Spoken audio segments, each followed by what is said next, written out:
WWE is a company no stranger to controversy. The company's made a name for itself by being controversial and having misogynistic and racist storylines, poor treatment of staff, and the head chairman of WWE using money to cover up accusations of sexual misconduct. Yeah, it's not good. Saying the company is messy is saying nothing. Whenever you look at the long list of scandals WWE has found themselves in, one really sticks out, and that is the double homicide and suicide of Chris Benoit. This controversy almost made WWE go bankrupt, and for good reason. We'll cover that, but I wanted to make a video on it because, it's interesting to me, and I feel like we really need to talk about it more, and so something like this doesn't happen again. This case makes a lot of people uncomfortable, and we tend to not talk about things that make us uncomfortable, but, it's important. It's an important thing to do, and that's what I'm doing today. In order to talk about the tragedies that occurred on June 22nd of 2007, we first need to talk about who Chris Benoit was before he decided to do this. Starting from childhood, Benoit really wanted to be a wrestler his entire life, a lot like most wrestlers. Oftentimes, like Bryan Danielson said, they don't recall wanting to be anything else. He was smaller, he didn't have as much muscle mass, he wasn't as tall, so he really idolized wrestlers like the Dynamite Kid and Bret Hart. He started weight training at the age of 13, which is nuts to me. He actually started training in the same place that Lance Storm and Brian Pillman did, so that's pretty cool. And he did really well in training. He mastered a really intense and brutal style of wrestling that people really liked. So he was really well respected despite his size. He broke into the wrestling scene officially at the age of 18 in Canada. He built a reputation as an extremely good technical wrestler, which is a wrestler who has a very good understanding of the fundamentals of wrestling. So that would be submissions and all that good stuff. People also really liked his gimmick. He wasn't like Hulk Hogan or any of those other wrestlers who were really dramatic and theatrical. He was very down to earth, and people really liked that they could see a wrestler that they could relate to.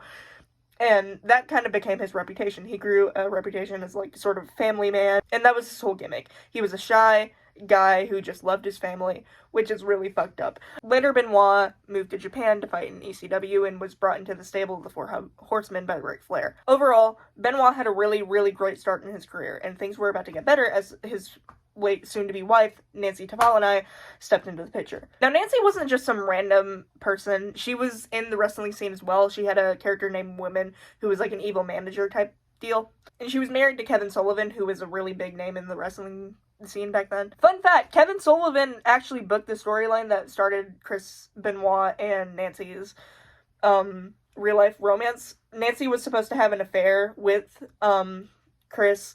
For the uninformed, everything about wrestling, all the drama and shit, is scripted. So, Kevin Sullivan, who was Nancy's husband at the time, pitched the idea for Nancy to have an affair with Chris on screen. So it's like an actor having an affair as a character. But this ignited a real-life romance between the two, and they eventually leave their respective spouse for each other. Which, that would fucking suck. They got married in 2000 and had their first kid, Daniel. So Chris's life was great right now. He had a wife, he had a new baby, and by 2004 he won the heavyweight championship belt, which is, like, a huge deal. He was considered one of the best wrestlers of all time, and he had a really great reputation with fans. However, cracks began to show rather quickly.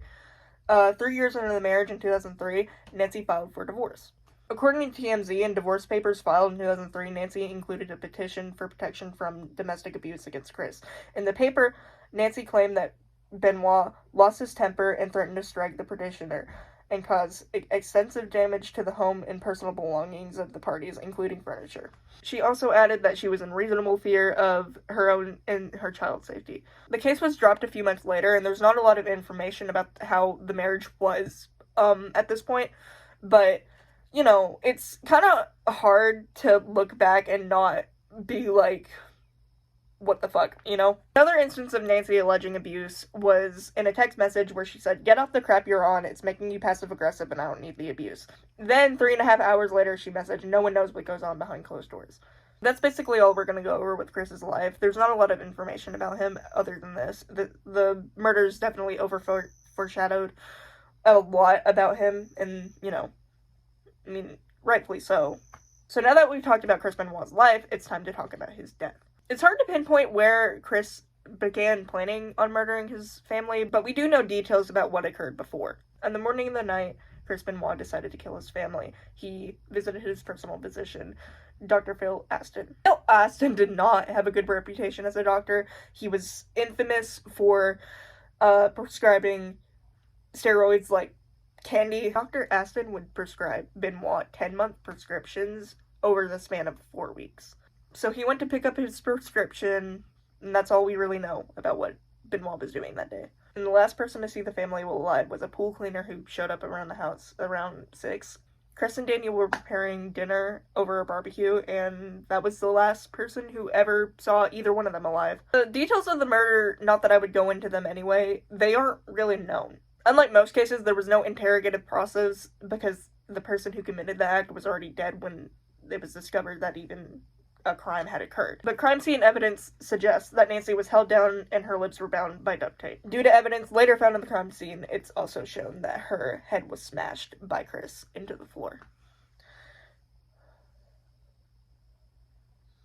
Chris had pinned his knee to her back and strangled her with a TV cable. Her corpse was then wrapped up in a blanket before a Bible was placed next to it. Daniel, fortunately, probably slept through his mom's murder. The house was gigantic and Daniel was asleep on the other side when this was occurring. Drugs were found in Daniel's system, so police think that Chris woke him up, drugged him with Xanax that Chris was prescribed, and strangled him to death. Then, just like Nancy, Chris wrapped him up in a blanket and then placed a Bible next to his corpse. One of the most fucked up things about this case, I literally had to take a break after hearing about this part. There were X markings found on the son's face. So, Chris Finisher looks like this. For that ball. Here it comes. Chris Benoit. Here it comes. Here it comes. Go! Look at that! A counter into the crossface. A counter. He's got a tap. Right on taps out. Chris Benoit counter. And, he did it a lot in the ring, and that was his signature move. He was named after it. He was called the Crippler, and it was called the Crippler Crossface. And that was basically this, and the markings from this matched the markings on his son's face. So basically, what I'm laying down is Chris used his finisher on his son to kill him. And that really messed with me when I found out. So a few days after the murder, at this point, Chris was alive and still contacting people. He contacted Chavo Guerrero, who was Eddie Guerrero's brother, cousin. I'll put it here. I don't know how they're related, but they're related. So it turns out, I was wrong about both, and I'm an idiot. They're nephew and uncle, so, yeah. And he was like, hey man, I can't make it to the show in Texas. It's Saturday night. We're going to go into Laredo, Texas. We're doing the Texas Loop. I get to Laredo, and Chris, myself, and Scott Armstrong are going to ride together. And then later I get a call from Chris, and he goes, oh man, I'm not going to make it. I go, what's wrong? He goes, Daniel and Nancy have food poisoning, and I'm just trying to take care of them. And I'm like, oh man, are you good? You all right? And he's like, yeah, I'm okay. I said, well, tomorrow we're in Houston for the pay-per-view. So he goes, okay, great. I said, okay, man. And he goes, Chavo. I go, yeah? And he goes, I love you. And I'm like, okay, brother, I love you too, man.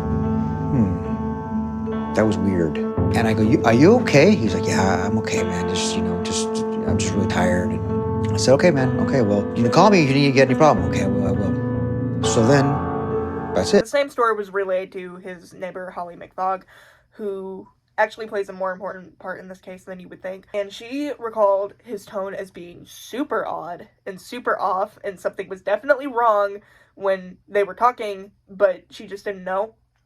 And now we know. Chris didn't talk to anyone until like 4 a.m. that night. He sent a message on his phone to Chavo that said, my physical address is 130 Green Meadow Lane, Fayetteville, Georgia, 30215. Then he sent a second one that said, the dogs are in an enclosed pool area, the garage side door is open. Obviously, he was leaving hints to where you could find his body. Chavo actually saw these texts when they were sent, but he assumed they were old because obviously, like, why would someone send that? Why would anyone need to know that at 4 a.m? So he just went back to sleep. see why he would do that. And 3 minutes later, the same text messages were sent through Nancy's phone, who would have been dead at the time. The next morning, many employees tried to contact Chris, but obviously he was dead, so he wasn't answering. But they didn't know that, so they called for a wellness check from the Fayetteville police. I just spoke to one of the other officers there. My name is Dennis Fagan. I'm a retired detective in New York City. I run the security for World Wrestling, and one of our wrestlers that lives down there is missing, and he told me to say we need a welfare check done. He's a very religious gentleman, and yesterday he was supposed to show up at a pay-per-view and never got on the plane, never showed up. They've tried to reach his wife, Nancy. She doesn't answer. They tried to call his house. It's out of character for him. So at 3 o'clock this morning, there was a message left for one of the other wrestlers, and basically it says, the dogs are in the backyard, the back door is open, goodbye, and that was it. Police had some trouble getting in due to the dogs being really aggressive because they didn't recognize them, so obviously they're going to be aggressive. And Holly McFogg actually had a key to the gate, so she, went in, and she knew the dogs, so, they were like, oh, okay, we know you. And Holly, went inside and came out screaming. She was like, there are bodies in there. Please come inside. Chris's body was found hanging from a weight machine cord after he removed the bar and the weights. He had committed suicide by hanging. Daniel and Nancy were found just as they were left. So when a WWE wrestler dies, there's usually a tribute on the following show. In this case, it was Monday Night Raw. And you might be thinking, why is there a tribute show to a man who killed his family? They didn't know that he killed his family at this point. So obviously the tribute show was just going to be he had passed just like any other wrestler. And the tribute is eerie. It's really disturbing to see wrestlers, big names like Edge and CM Punk and Stone Cold, and a lot of people who I love and respect, talking so highly of someone who had committed such a heinous act. There's 3 people in this industry that I feel I can go to talk to. And 2 of them are gone now. I was in Toronto and I'd watch Stampede from Calgary, and I saw this 18-year-old guy named Chris Benoit start his career, and I thought, oh, that guy's awesome. He's gonna be something. And I had the pleasure and the privilege to get in there with him. I had some personal issues in my own life, and he was the first person I went to because I knew I could trust him, and he cared. Didn't just pat me on the back. Last night I felt really overwhelmingly disappointed because I didn't get to wrestle Chris Benoit, and today I can't help but feeling really, really guilty.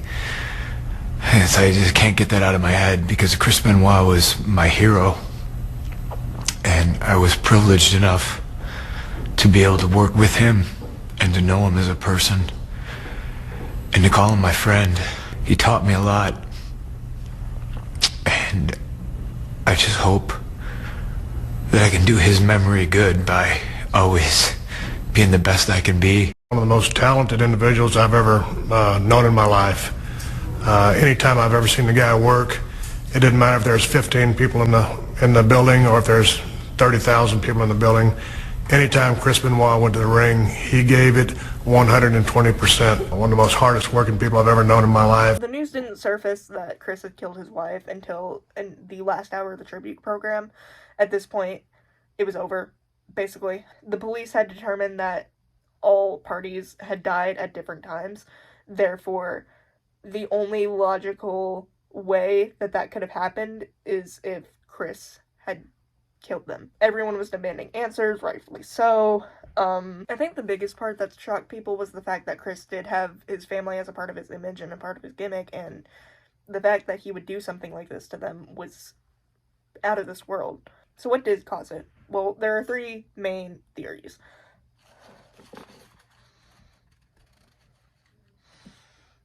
The Chris Benoit case is unlike no other. Most cases of this nature where a person who kills their family does it for monetary reasons. But the Benoits weren't poor in any sense. They were extremely wealthy. One theory is that the grief that Chris Benoit experienced during his career caused him to snap one day, and he just killed his family. In 1999, Owen Hart passed away, who Chris Benoit was very good friends with. His dad mentored him, and they had really had a close bond. Then in 2002, Davey Boy Smith allegedly passed away due to steroid use that caused a heart attack. Then in 2004, Big Boss Man, another friend of Benoit's, passed away also to a heart attack. Then in 2005, another friend of Benoit's, Eddie Guerrero, also passed away due to acute heart failure. And this death really messed up Chris Benoit. He would write letters to Eddie. He became really suicidal after his death, and according to Chris Jericho, he was not coping well. After that, a guy called Ray Traylor, who was the Big Boss Man, I'm sure you know all these guys, another friend of Chris, and after Ray passed away, Chris called me, and he was crying, and he said, I can't take it. I can't take any more of my friends dying. And lo and behold, a year or so later, his best friend dies. Like I mentioned, it was Dean and Jericho, and it was Eddie and Chris, and those two guys always got along. I don't know what it was with them, but they had a connection that no one else had, in the ring, out of the ring. And at Eddie's funeral, Chris, he came up to me once in crying and was hugging me like a child hugging a mom or a dad that doesn't want to be taken away, like just this, but just crushing, heart crushing reaction.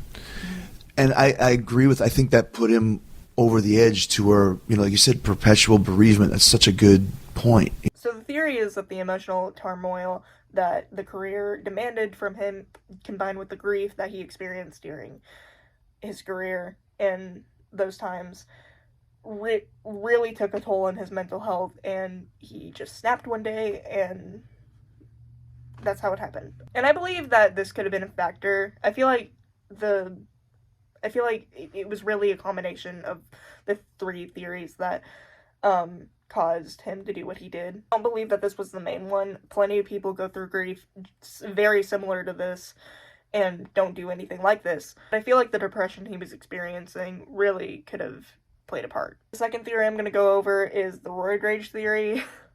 I hate this theory. We touched on Benoit's addiction and his wife's disapproval earlier, but we didn't really get into what Benoit was addicted to. He was addicted to steroids. And back when Benoit was big into wrestling, steroids were very, very prominent in the wrestling scene. How much steroids is too much is a weird question, because the amount of steroids you would be prescribed depends on your body weight and muscle mass. And it also depends on your health history and all that jazz. Despite all of that, Chris Benoit was absolutely abusing steroids. Synthetic testosterone is considered a steroid, and that was the one that Chris was abusing. He was initially prescribed testosterone because he did have low testosterone, and it was a hormone disorder that he needed treated. Toxicology reports show that Chris Benoit had 10 times the amount of normal testosterone that was supposed to be in his body. This led to a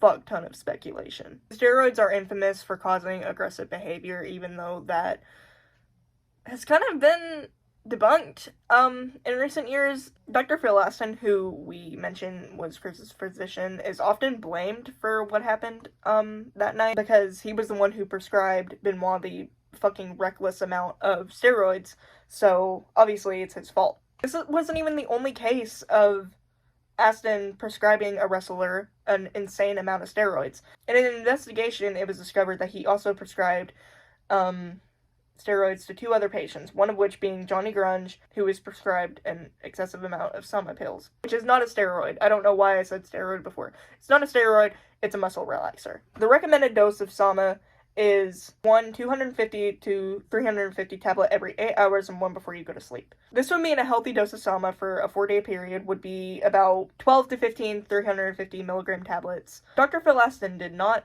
prescribe a healthy dose to Johnny Grunge. Dr. Phil Astin prescribed 2 prescriptions of 60 350 milligram tablets for a 4-day period. That is 120 tablets for a 40-day period.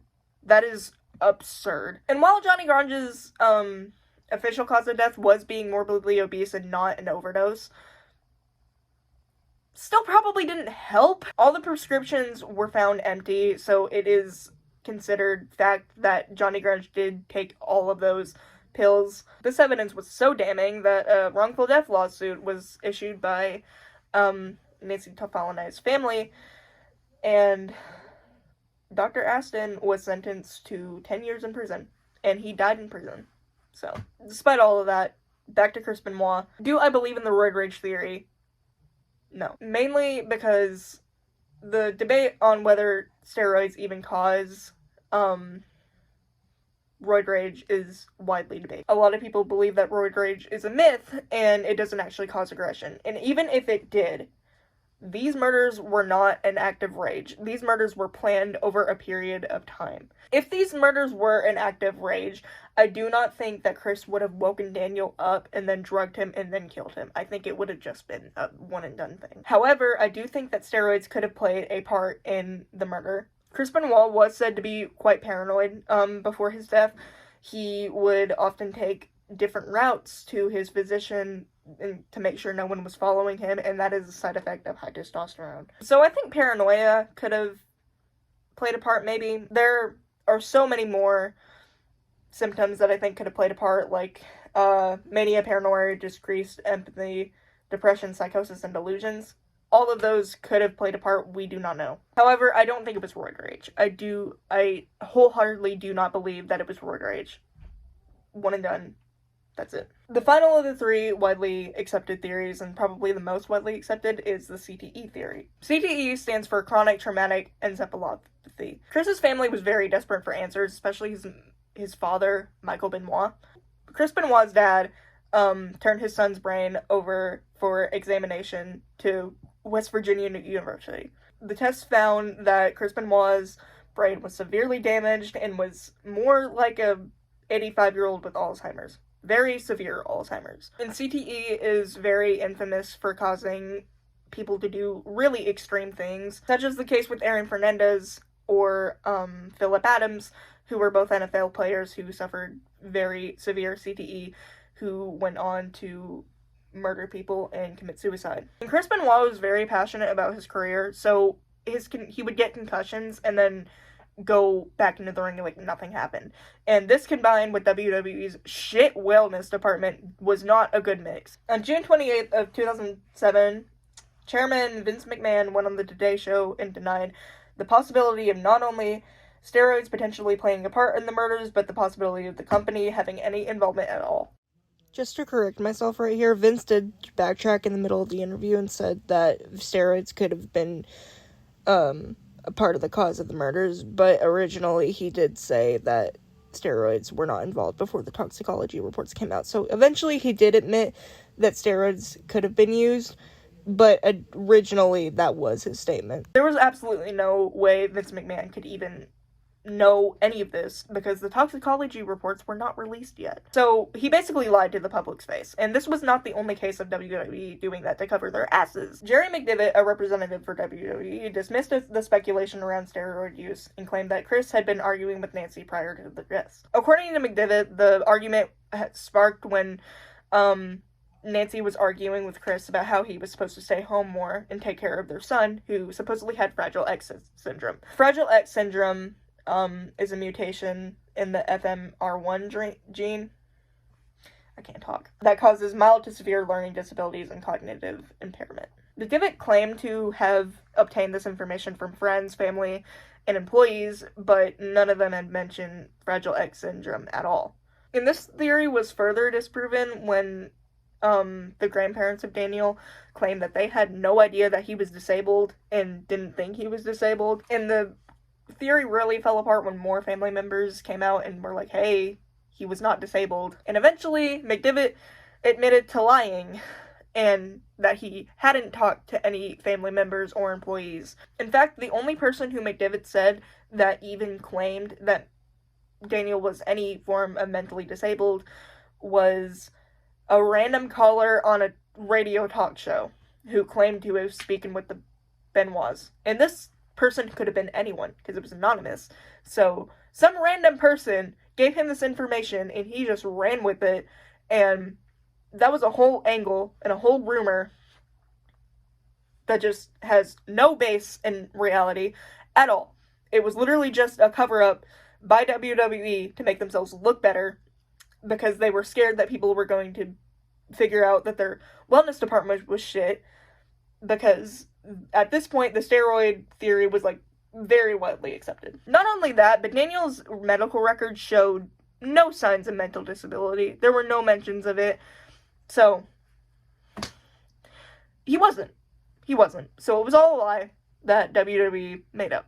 Another case of WWE lying to the public's faces was on the Larry King live show. John Cena, Ted DiBiase, Chris Jericho, and Steve Blackman all went on there and denied the fact that WWE even allowed steroids at all. I think everyone's tapping the steroid issue just a little too much. It's got a certain mystique to it, so they just keep sticking on that issue. I've seen many guys take astronomical amounts of those things, not in WWE. I witnessed that when I was in the smaller independent leagues working my way up, and I never saw anyone act like this, or even, with no rage whatsoever. I'm sure these guys have witnessed, the same thing. That deals to a lot of the over-publicized hype, because this is one of those things that is just unfathomable, unsolvable, and they need to point the blame on something. And it's like Chris said, it's the easy fix. This was obviously a lie, because obviously Chris did have an insane amount of testosterone in his body, and there was no way for that to happen other than taking steroids.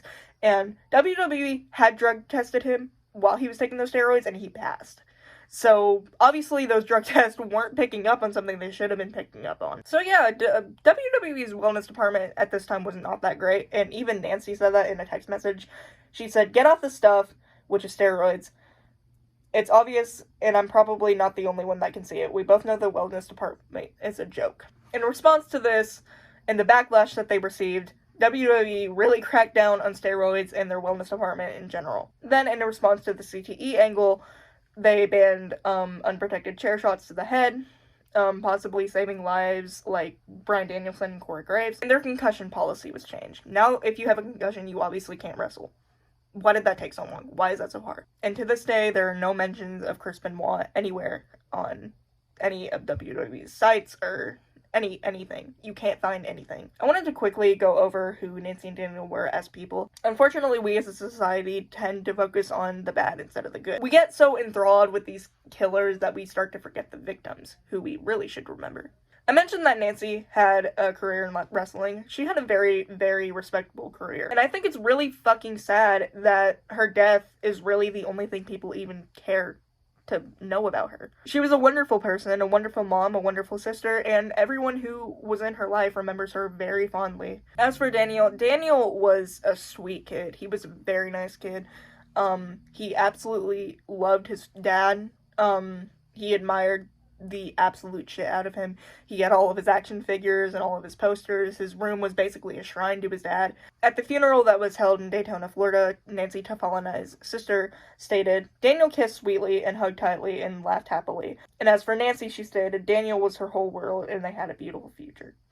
It's very, very sad that these two were taken in such a horrible way. And I really hope that wherever they are, they're happy and living the life that they really deserve to live. We idolize our favorite celebrities. I have merch of all my celebrities. There's a poster of Harry Styles right there. And, to see a light cast on parts of somebody who we admire and respect, and seeing these dark parts of them, it really makes us uncomfortable, but we need to talk about it so something like this doesn't happen again. We don't know what's going on behind a celebrity's persona. We don't know what's going on behind our friend's persona. Everyone, I feel like, puts a mask up, and we don't really know what's going on in anybody's head. Hell, Chris was known as a family man. He was known for loving his family.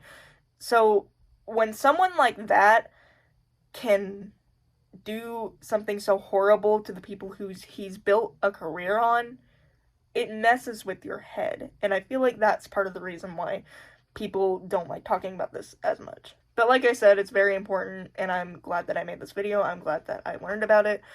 It was a trip. It was a very hard thing to research, but I'm glad I did, because this is something that needs to be remembered. Because those who don't learn history are doomed to repeat it. That's gonna be it, though. Hope you enjoyed. I put so much work into this. I have my script printed out right here. It's 7 pages long, and I've been recording for an hour. So I'm really glad that you sat here and listened to me talk. Thank you. Subscribe. I don't know how to promote myself. All my sources are in the description if you want to check any of those out. Feel free to fact check me. Feel free to correct me on anything in the comments. I appreciate you being here. Thank you. And that's gonna be it. Yeah.